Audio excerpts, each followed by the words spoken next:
Alrighty, so this is a video that I'm doing as a mock session of oral splashing in English, and it's basically a IELTS speaking test for perfect band 9, which is the goal that I'm seeking towards to have.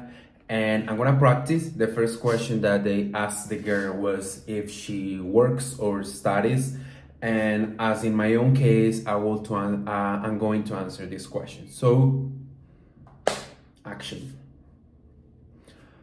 I work in the BPO industry, which is what we call now, or what it's called, call centers. I don't do what I used to do before, which was taking calls. I mean, I know that many people still do that, but what I do now in the BPO industry, I am a content moderator for social media, which is a big change. I haven't seek any academic goals for the time being because the ones that I had before, I quit at them because I didn't feel too much attracted to them. They didn't appeal to my interests. So basically, I just kept on moving and I continue working, and the things is still going on. Wanted to get into CFA. Why did I choose to work in the call center? I didn't really choose to work in the call center. It was funny because at the first time when I went into a call center industry, I was with a cousin and she took me in. She said it this way: go with me, come with me, and I'm gonna seek a job in a call center. I wanna go and see if it works out for me, and I wanna try it out. And I went with her. I said to her, I'm going with you, but just to go with you so that you not be alone. And at the end of it, we'll go ahead and get an ice cream and so on. But at the time, she convinced me on having the interview, which I did, and surprisingly, I passed. And so that was my first job. I was a sales agent or a sales representative for intangible products in my country here, which is a no. I was working with a company which is Claro, which is Claro. It's what we call it, and it sells data for mobile phone numbers and all that. And I used to do that. I used to sell intangible data, mobile internet for people. I used to call them like, "Hey, it's me. I'm calling from Claro. This is a Claro representative. I will offer you a service that will allow you to have internet, and it'll be just pretty good for you." And at the time, it was a pretty huge advance because not all people had internet. A lot of people had internet at the time, but not all people. And having internet at that time was quite an expensive chance or an expensive expense that many people could not allow themselves to afford. But I just kept on doing the thing. And yes. The question that follows is, what career would you like to do in the future? And the career that I like to do, I still don't know which one which one will be. As far as I know, I understand myself as a person who seeks towards to learn as many languages as he can. And I would like to be a polyglot, and I would like to learn. I am already doing the exam for the IELTS, so I just hope to have the C2, which I already know I have because I've been practicing and studying and working on this for a long time. So I will get it, and I already have it, so I declare it now. But I also see myself as a polyglot in the near future, speaking fluently 9 to 10 languages. I already know 7 of them. Which ones will it be? But I still do not know which ones will be the other 3. As far as I know, I would like to learn to speak fluently English, Portuguese, French, which is now a challenge for me. I have come to a point where I have realized myself being pretty adaptable to the language. It's not that difficult to learn. I just have to focus on it deep in the loophole to achieve my goal in it, and I know I will do it. So after learning French, Portuguese, and English, including Spanish, which is my own native language, which I hope for someday to forget it. Don't ask me; it's just a special reason that I have. But I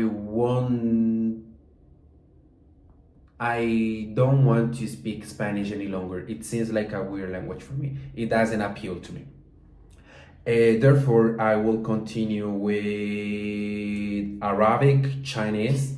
That'll be French, Portuguese, English, Spanish. That'll be six. After that, I think that I will learn Swahili. For some reason, Swahili seems nice for me. The sound of the language has always been pretty cool to listen to, and I will go to Africa to do that, to learn that, and it's not a big deal for me because I have done it before. And I guess it'll be Norwegian, and I still don't know which ones are the other two, because I will let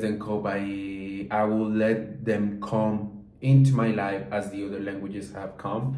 But one thing I'm pretty sure right now at this moment is that I won't learn German because I don't like it that much. I won't learn Turkish.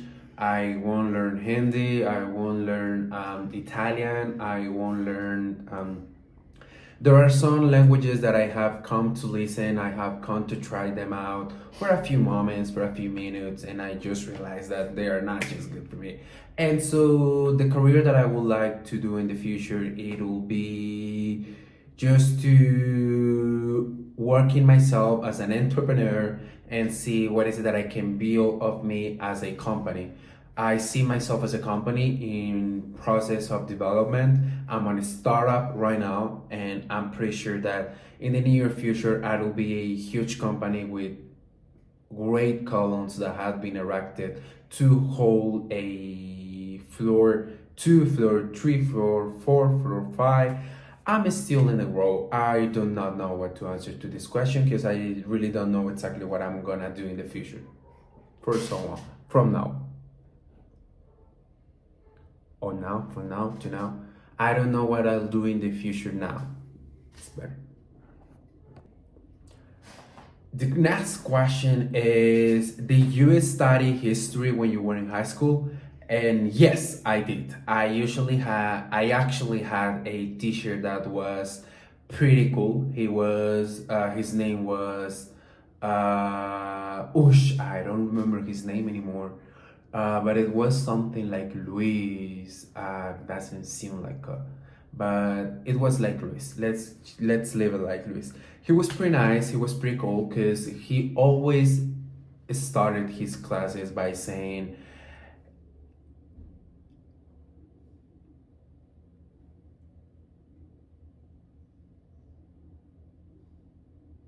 "The one who does not know his story will be condemned to repeat it." And he always said it. As soon as his classes started, he always said it as the first thing in the morning, let's say it. First and foremost, he was always saying that phrase as soon as the classes started. And he always said it basically pinpointing at three big points that I have never forget. And that's how I have led my life in the political way. Because I don't see myself as a political person, but I don't see myself from a left or right political party. I don't see myself as a Democrat. I don't see myself as a social. I don't see myself as a communist. I don't see myself as I don't really see myself as anything. I actually see myself as a person who advocates for what I think it'll be a common benefit, as giving us a huge profit to us all, not to benefiting those who are at the top of the story. Let's just imagine it this way. Let's say that the ones who are at the top of the story are like a canopy of branches and leaves, and they are just holding into the columns that have been erected, what we can call troncos of these trees, and the topsoil, it's overcrowded or furrows, which are the people who are not taking care of themselves, and they are destroying themselves with what we know and what we call is the greatest capacity in human history, of its own cruelty to kill each other without any reason. And that's how I understand it. I mean, I understand history as a thing that if you not know what happened in your past, you're condemned to repeat it in your present and future, if we understand what present and future is. But saying it this way, I just also want to be honest with me. I want to be truthfully talking. I want to be truthfully talking, and that will be that doesn't really matter how much you know, doesn't really matter how intelligent and smart you think you are. If you don't really work towards that goal in your political appeals, you're not exactly going anywhere, because either you stay in the country that goes against your ideals, or you move to another country that goes along with your ideals. And that's a pretty difficult decision, right? That's a pretty difficult thing to do, because not many of us have the financial support to do that, right? But in order to do so, we must work towards to it, but we have to save up as much money as we can. And deviating from the first question, who was if I studied history, and yes, I did. But I was just trying to explain that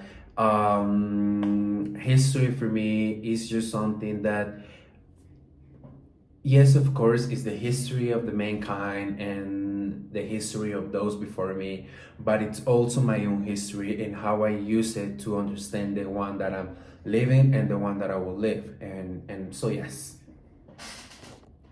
The next question is, do you watch any historical TV programs or read any books about history? And in fact, yes, I do. I actually do. I don't see that much TV programs about history, but I do read much.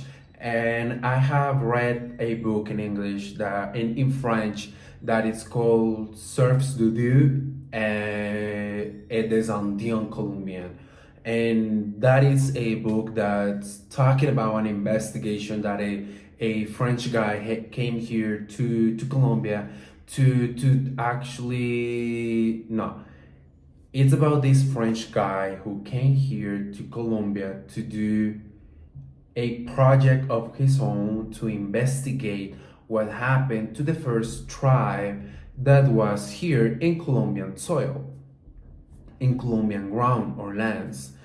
And what happened to this tribe, it is pretty unique, is it was the only tribe of people who were kept up to this point. And there is one of them that is still alive, and he recalls of his people, of his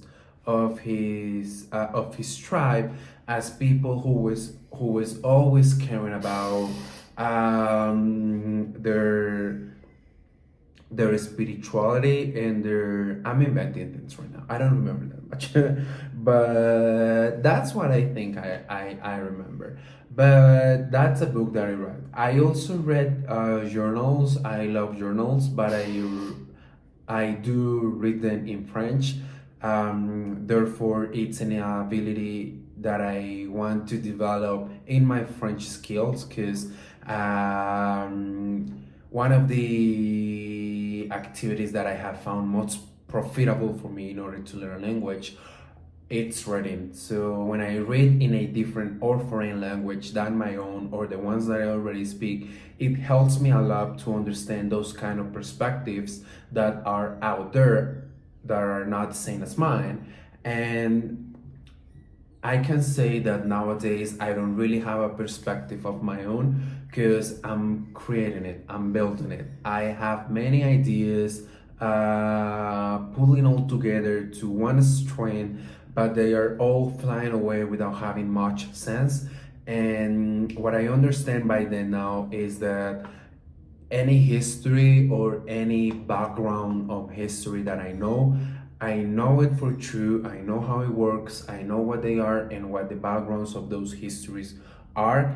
but I do not want to take those histories backgrounds as mine, because I want to understand history of me, myself, as my own case. And as you know, as we might say, all when one self gives thyself a chance, it all comes by itself. And I think that way. I mean, I just believe it in that way. If I give myself a chance, it'll come by itself. I don't have to do that much. So I like history. I understand what history is. I know a lot of history, but I don't seem to recall many history details, because I just understand it, but I don't keep them in my head. The next question is there any period of history you like to learn about in the future? And yes, in fact, yes, it is. I would love to learn about Vikings. I would love to learn about soldiers from Rome, but I would also love to learn the story of Jesus, because I've read some tests and some articles and some books as well. I have listened to some philosophers as Spinoza, who have claimed many interesting ideas that for me they seem pretty real, and that for me they seem pretty realistic to what we understand as Jesus and to what we understand as religion to our current days. And I just believe that I would love to learn by that, by myself, by my own, to understand what was written before, and what has handled by man, and by all means was also changed by the man itself. And nonetheless, I would love to highlight a huge point in here, and that'll be that there are many points in history that I would love to learn, but those are like those are the big points that I seem to have as for personal questions that are not being answered yet, for the perspectives that I reckon can be better answered if I search for those answers by myself. The next question is, how often do you read? And I read pretty often. I mean, I will love to say and to lie to many people that I don't read quite that often, but in fact I do. I read pretty often. I read actually every day. It's just that weird. We all might say that people, they don't read as they used to before. They don't read as they used to do it before, but in fact it is that yes, people read. It's just that people do not read books anymore. People read messages. It's how people communicate nowadays. So yes, just saying that we don't read, it's just not possible by any stretch of the imagination. I mean, we read, and we do read a lot. The difference it is based on what is it that you read and how you read it. And in my own case, I read especially books. I read a lot. I read books. I only read books. I read journals. I just read books, and if I don't have them, I will make them. This is one that I asked someone to print it out for me. It's a new one. I will use it to learn French, and yes, I mean, I just read that much. I really do. I really do. The next question is, what was your favorite book when you were a child? And I don't really have a favorite book when I was a child, because I didn't read when I was a child. I didn't really do. I started to read when I was in high school, when I was around 18, 19. That was the time when I started to read it by my own decision.